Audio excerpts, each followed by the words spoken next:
우리가 지금 관심을 가져야 될 거는 뭐냐면은 채용을 우리가 준비하는 거잖아요. 합격을 해야만 하는 거잖아요.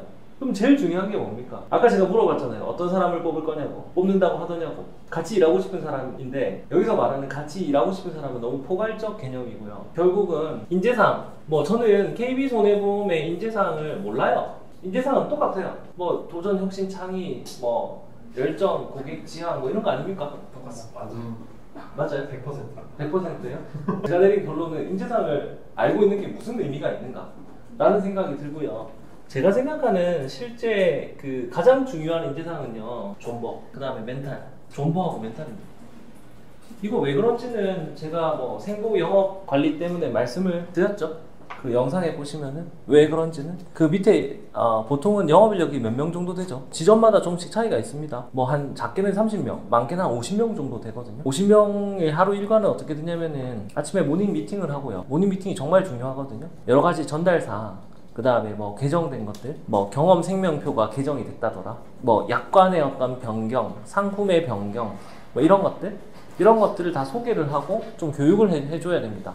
셀링 포인트 이런 것도 좀 찍어주고요. 새로 나온 사은품 이런 것들도 좀 알려주고요. 새로 온 사람이 있으면 뭐 좀 소개도 하고요. 뭐 그런 일을 한다고 보시면 됩니다. 그리고 모닝 미팅을 하고 나서는 되게 좀 지점마다 좀 차이가 있는데, 보통은 영업 관리자들은 말 그대로 관리를 합니다. 예를 들어서 총무가 또 있고요. 그 다음에 스태프들이 있어요. 영업 인력들이 영업을 해오면은 서류를 받겠죠. 그러면 그걸 어떻게 해야 돼요? 언더라이팅 부서로 넘겨야 돼요. 태블릿으로 받을 수도 있고요. 자서를 할 수도 있어요. 보통은 태블릿보다는 자서를 하는 경우가 사실 더 많습니다. 왜냐면 태블릿으로도 보험을 받을 수는 있거든요. 뭐 그거는 보험업만 가능합니다. 방문 판매법 아시죠? 그죠? 은행에서는 방카슈랑스라고 해서 내점한 고객들만 보험 가입 가능하고, 보험업권은 밖에 나가서도 영업이 가능하도록 되어 있죠. 근데 보통 보험을 잘 가입하시는 분들의 연령대가 오히려 좀 높은 분들이 많거든요. 그러다 보니까 보통은 부모님이 자녀 거를 이렇게 가입해 주는 경우, 아니면 이제 넣으라고 독촉을 하는 경우, 이런 점이 많아가지고 어쨌든 자서를 하는 경우가 많다, 이렇게 보시면 될 것 같습니다. 그러면서 그 서류를 받아오면 어떻게 해요? 그거를 심사를 합니다. 일단 1차적으로 한번 문제가 없는지 보고 자서한 게 맞는지도 확인하고, 그거를 이 본점에 있는, 본사에 있는 언더라이팅 부서, 그러니까 이거는 인수를 할지 말지, 이 보험을 받아줄지 말지, 이거를 결정하는 부서로 넘기는 그런 실무적 일도 하고 있고요. 그리고 제일 많이 하는 일 중에 하나가 뭐냐면 멘탈 케어입니다. 왜냐면 이 영업 인력들이 영업을 하다가 거의 뭐 거절당하기가 일쑤입니다. 그리고 몇 달 동안이나 이 보험을 계약하기 위해 가지고 공을 들였는데 이 거절을 당하면 이 멘탈이 상당히 뽀개집니다. 그러면 그렇게 멘탈이 뽀개진 사람들 같은 경우는 정상적으로 영업 활동을 할 수가 없습니다. 그래서 그 사람들의 멘탈 케어, 뭐 면담, 뭐 개인적인 어떤 일상, 이런 것들에 대한 시시콜콜한 어떤 대화를 주로 나누게 되고요. 그리고 뭐 점심을 먹고 옵니다. 뭐 그러다가 예를 들어서 좀 큰 그 거래선이 있는 거예요. 예를 들어서 화재보험인데 규모가 상당히 크다, 뭐 공장 전체 뭐 이런 것들을 인수하려고 한다, 그리고 아니면은 어떤 큰 기업의 뭐 책임보험 같은 거를 넣는다고 한다. 이렇게 되면은 그때는 사실 영업인력 혼자서 커버하는 게 상당히 어렵습니다.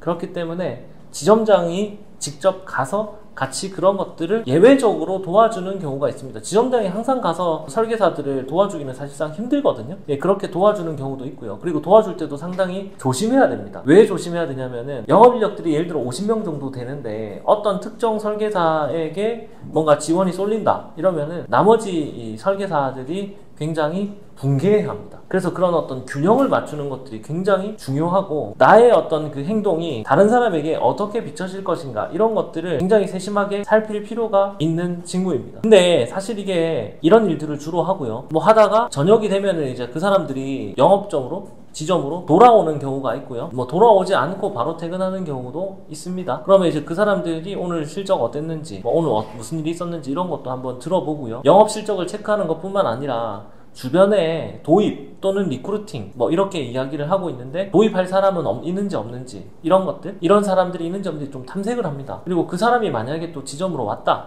도입된 사람이 왔다, 그러면 1차적으로 좀 미팅을 합니다. 미팅을 해서 거기에 교육 담당자가 또 따로 있어요. 교육을 전담하는 사람이 또 따로 있습니다. 그래서 이 사람들한테 이제 최소한의 어떤 시험을 볼 수 있게끔 이제 여기 들어오는 절차 이런 것들을 안내해주고, 동기부여를 겁나 합니다. 여기서 이제 세일즈를 잘하면은 보험왕이 될 수 있다, 뭐 MDRT가 될 수 있다, 뭐 이런 것들을 겁나 동기부여를 많이 하는 거죠. 그리고 또 멘탈이 하다가 깨진 사람들이 있어요. 그럼 저녁이 됐죠. 그러면은 뭐 저녁을 먹고 서로 좀 정리하다가, KB는 좀 다릅니다. 왜냐면 이게 보통 회사들마다 특성이 있는데 금융지주회사 계열들은요 기본적으로 좀 약간 양반입니다. 왜냐면 그 금융지주회사, 은행이 중심이 돼가지고 이 어떤 조직 체계가 이미 잘 잡혀져 있기 때문에, 그리고 CEO라든지 주요 임원들이 이 금융지주에서 넘어오는 경우가 많고, 그 조직 문화가 상당히 원래 기존의 전통적인 보험업을 중심으로 했던 회사들보다는 훨씬 마일드합니다. 그럼 여기서 말하는 전통적인 이 보험을 주력으로 했었던 회사들이 뭐 어떤 회사냐면은 메리츠 뭐 이런 회사들 있죠. 혹시 얘기 들어봤어요? 여러분이 그 무엇을 듣든 상상을 초월합니다. 보험을 전업으로 했었던 회사들이 있어요. 아니면은 뭐 대한생명 이런 데 있죠. 뭐 회사들마다 좀 차이가 있긴 있는데, 특히 좀 유명한 데가 DB 유명합니다. 조직 문화도 유명하고, 최대 뽑는 거는 이유가 있어요. 최대 뽑는 거는 다 이유가 있다니까요. 그래서 지점장들이 보통 생활 패턴이 어떻게 되냐면은, 오전에 모닝 미팅하고 나서 최대한 짬을 내서 짱 박힙니다. 그리고 오후에 밥을 먹으러 멀리 갑니다. 그리고 짱 박힙니다. 그래서 하는 말이, 쉴 수 있을 때 쉬어야 된다. 먹을 수 있을 때 먹어야 된다. 짱 박힐 수 있을 때 짱 박혀야 된다. 이게 제가 받은 교육이거든요. 어느 누구도 이렇게 얘기하지 않아요. 어느 누구도 이렇게 얘기하지 않는데, 네, 저는 들었어요, 그거를. 뭐 이게 제가 파악하고 있는 현실입니다. 자, 그럼 어때요?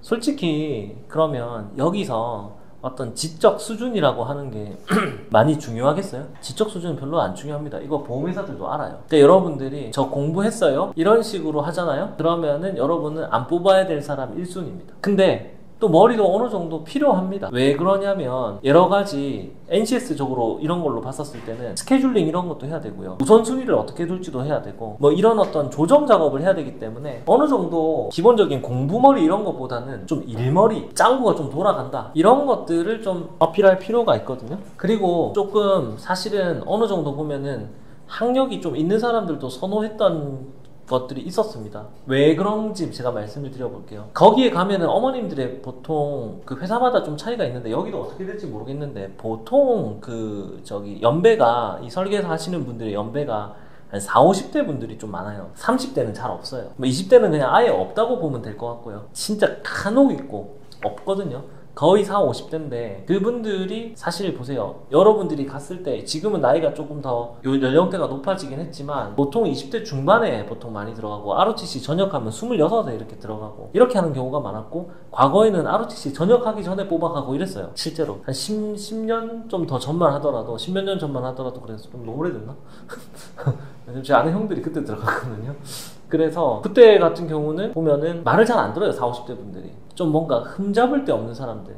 그러니까 그거는 흠을 잡는다라는 말은 뭐냐면, 이 사람이 뭐 일을 잘하고 못하고 이런 걸 떠나가지고 다른 사람들이 그거 가지고 입댈 게 없는 거, 뭔가 트집 잡을 게 없는 거, 이런 사람들을 생각을 했던 거예요. 특히 ROTC 같은 경우는 사람도 많이 관리해 봤고, 또 그런 빡빡한 어떤 스케줄링이나 그리고 존버 이런 거를 잘 하니까 ROTC를 과거에는 좀 많이 선호했었고, 그리고 그 트렌드가 조금 이어져 오면서 체대 애들이 좀 잘한다더라, 무직하게 잘한다더라, 이렇게 해서 체대 사람들도 뽑고 그렇게 했었습니다. 근데 지금은요, 그냥 다 힘들어요. ROTC 했다고 뽑아주는 것도 없어요. ROTC 우대하는 회사들이 조금 있긴 있는데 거의 없고요. 지금은 진짜 무한 경쟁이기 때문에 진짜 실적 낼 수 있는 사람, 그리고 이게 일이 너무 힘들다 보니까 사실 신입사원들의 조기 퇴사율이 좀 높아졌어요. 근데 심지어 요새는 좀 다른 양상을 나타냅니다. 신입사원 조기 퇴사율이 좀 높았는데요, 지금은 또 안 나간대요. 왜 안 나가냐면요, 진짜 갈 데가 없고 밖에 더 헬이니까 그냥 존버를 더 해야 되겠다, 사람들이 이렇게 생각을 한다고 합니다. 근데 인사부가 이제 보통 뽑게 될 텐데, 인사부가 제일 좋아하는 인재는요, 안 나갈 사람입니다. 자, 그럼 정리를 해보면, 여러분들이 직접 영업을 하는 게 아니거든요. 직접 영업을 하는 게 아니기 때문에 여러분들이 뭐 영업을 잘한다 이런 얘기보다는 사람을 얼마나 잘 케어를 하느냐, 멘탈을 잘 케어하느냐, 그런 빡빡한 스케줄을 갖다가 어떻게 잘 조율을 할 것인가, 내가 어렵다고 생각했던 문제를 얼마나 잘 해결했는가, 일머리가 있는가, 이런 것들을 입증하셔야 됩니다. 그거를 말로. 근데 여기서 이제 말씀드릴 게, 여러분들이 이거를 어떤 사례로 말씀하시는데 주의하셔야 될 부분은, 앞에 영상을 보시면 아시겠지만 저는 사례로 얘기하라고 말씀을 드리는 게 아니라 방법을 항상 짧게 묻습니다. 방법, 너 어떻게 할 거냐, 어떻게 해요? 라는 거를 물을 텐데, 그거를 얘기를 못하면은 여러분들은 사실 합격하고 가까워지기가 사실상 어렵다라고 보시면 될 것 같아요. 그러니까 몇 개만 물어보면 이 사람 사실 뽑아야 될지 아닐지 뭐 어렵지 않게 파악할 수가 있거든요. 자, 요게 큰 틀이라고 말씀을 드리고요.